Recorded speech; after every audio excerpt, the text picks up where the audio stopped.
Para iniciar, empezaremos a hablar acerca de qué es la lógica. Según el libro, la lógica es una herramienta que utilizamos para poder dialogar y construir consensos de beneficio común y general. Otra definición podría ser que es la disciplina encargada de estudiar las leyes y formas del pensamiento. Es el estudio de los métodos y principios que se usan para distinguir el razonamiento bueno del malo, o sea, para que podamos nosotros identificar lo que es correcto de lo incorrecto.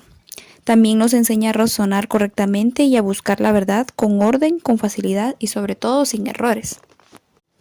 Un ejemplo en donde utilizamos la lógica podría ser en el momento en el que tenemos que trasladarnos a un lugar y hay un camino corto y uno largo. Por lógica, escogeríamos el camino corto, ya que este nos permitiría poder trasladarnos con menor tiempo. Como segundo punto tenemos el razonamiento con rigor. Pensar con rigor o razonar con rigor es importante porque nos permite el poder expresar nuestras ideas con bases sólidas. Prácticamente es el poder pensar o hablar antes de actuar. Entonces, prácticamente esto nos ayuda a que podamos nosotros fundamentar bases al momento de decir algo o al momento de hacer algo. Por ejemplo, en el libro nos da un ejemplo de que decía de que imaginemos que un médico que interpreta una mancha en la cara como una quemadura de sol cuando en realidad es un cáncer inicial. El paciente seguramente pagará caro el error profesional. Aquí nos da un ejemplo acerca de que, por ejemplo, los médicos al momento de detectar una enfermedad, ellos tienen que estar seguros de lo que están hablando. O sea, antes de decirlo o de diagnosticar la enfermedad, ellos tienen que tener pruebas que fundamenten y que demuestren que lo que ellos están confirmando realmente sea cierto.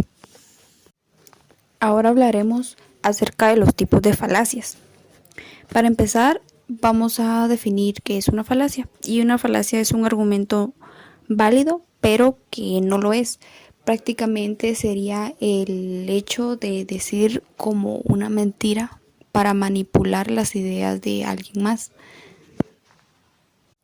Y dentro de los tipos de falacias encontramos las falacias no formal, que esta no presenta la forma de un silogismo típico. Por ejemplo, se podría decir que la mayoría de la gente apoya la pena de muerte y que entonces por lo tanto la pena de muerte es un buen método para combatir la delincuencia.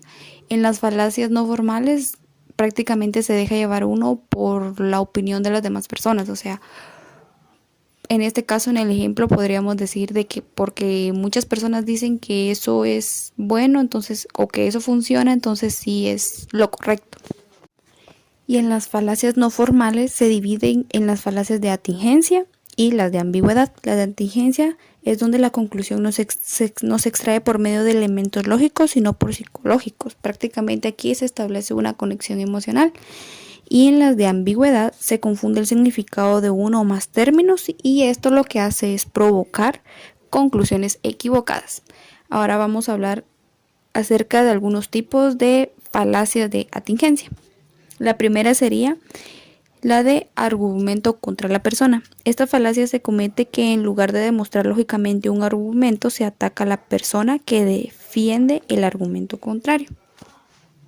Un ejemplo de esta falacia podría ser mi primo, no deben de creer lo que dice mi primo Raúl, porque él siempre anda borracho, entonces por lo tanto no les está diciendo la verdad. Y esta falacia contra la persona se divide en dos. La primera sería en las ofensivas, que es cuando se injuria a la persona que sostiene una idea en lugar de argumentar en contra de la idea misma. Por ejemplo, podríamos tomar un ejemplo de Hitler no pudo haber dicho ni hecho nada bueno o valioso, puesto que era un monstruo moral. Y la circunstancial, que en lugar de argumentar contra la tesis opuesta, se hace referencia a una circunstancia en la que se encontraba quien la emitió. Por ejemplo, Seguro que él se opone al control del precio de transporte porque dice que es dueño de una compañía de buses. Ahora vamos con la falacia de apelación a la fuerza. Esta se comete cuando en lugar de argumentar a favor de una tesis, se realiza una amenaza velada en contra de la tesis opuesta. Por ejemplo, sería, si quiere conservar su puesto, más le vale estar de acuerdo con la nueva política de la compañía. Prácticamente esta falacia lo que establece es el uso de la fuerza o un tipo de amenaza como forma de hacer que una persona acepte algo. Ahora sería la falacia por ignorancia. Es el error que se comete cuando se argumenta una proposición es verdadera sobre la base que no se ha podido comprobar, o viceversa, de que puede ser falsa, pero como no se comprueba su veracidad, entonces queda como falsa. Por ejemplo, afirmar que existe vida extraterrestre porque lo ha dicho un científico de Harvard.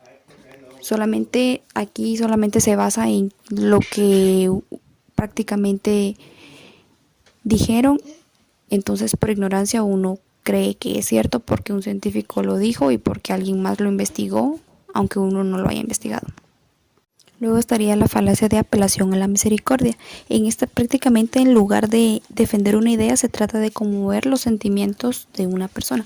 Por ejemplo, un anciano cometió un delito y porque el anciano tiene 70 años, entonces empiezan a decirle al juez que no lo pueden meter a la cárcel porque ya está muy viejito y sufre de achaques, entonces se trata como de convencer a la persona que no es lo correcto.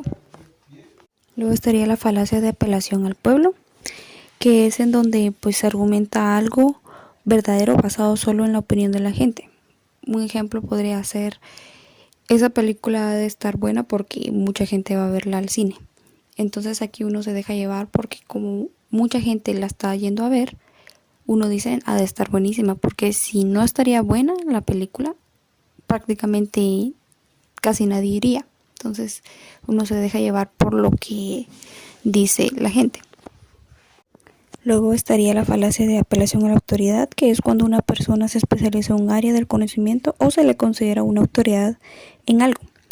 Un ejemplo sería el poder decir, es que es verdad porque lo ha dicho mi papá. Prácticamente aquí uno tiene un padre como figura de autoridad, por lo tanto uno dice de que si él lo dice es porque sí es lo correcto. Luego estaría la pregunta compleja, que es una de las falacias que se comete con mayor frecuencia. Indica que consiste en formular una pregunta de tal forma que se presupone la verdad de alguna conclusión implícita en esa pregunta. Por ejemplo, ¿te arrepientes de tus pecados? O otra pregunta podría ser, ¿hace cuánto que bebes alcohol?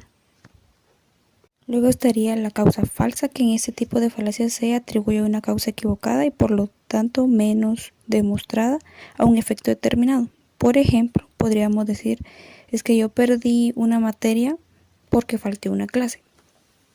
Otro ejemplo podría decir que el cáncer de pulmón se presenta en personas que fuman cigarrillos, entonces por lo tanto fumar cigarrillos es la causa del cáncer. Y por último tenemos la falacia de generalización imperfecta, que consiste en atribuir una característica que se ha observado en alguno de los miembros de una clase o una clase entera, y partiendo de esta generalización pues la aplicamos a cualquier miembro de la clase.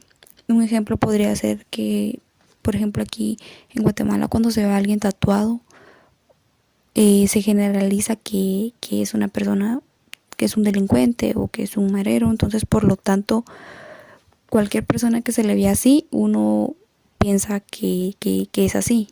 O sea que posiblemente por una persona que haya sido delincuente y que estaba tatuado, posiblemente ya después empieza a pensar que la gente, los demás que están tatuados son así. O sea, se generaliza.